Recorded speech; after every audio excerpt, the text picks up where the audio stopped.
अश्विन अब सबसे गुस्सा हो गया, गुस्सा हो के मैं अपनी मैया पिताजी से गुस्सा हो के बैठा। अश्विन गुस्सा हो क्यों?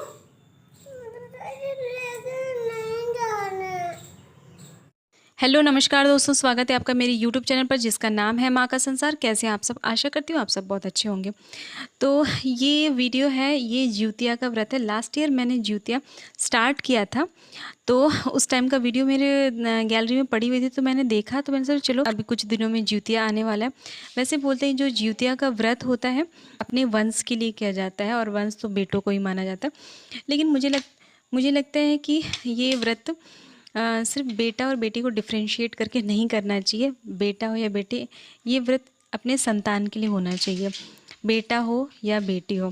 खैर, तो आप लोग वीडियो देखिए, एंजॉय करिए। वीडियो अच्छी लगेगी तो लाइक शेयर एंड सब्सक्राइब जरूर करिएगा। तब तक के लिए नमस्कार, बाय बाय, अपना ख्याल रखिए। हर हर महादेव।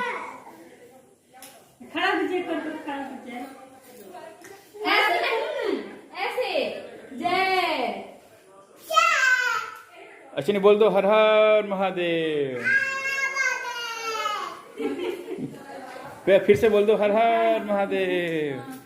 हरे महादेव। अभी मत जूठना प्लीज बाबू, सुबह सब देंगे। अश्विनी बोलिए हर हर महादेव, हर हर महादेव। क्योंकि देंगे बेटा, देंगे सब देंगे। सब आप ही के लिए तो है, लेकिन सुबह के लिए इंतजार करना पड़ेगा। दीदी पानी दे रही, दीदी पानी दे रही है।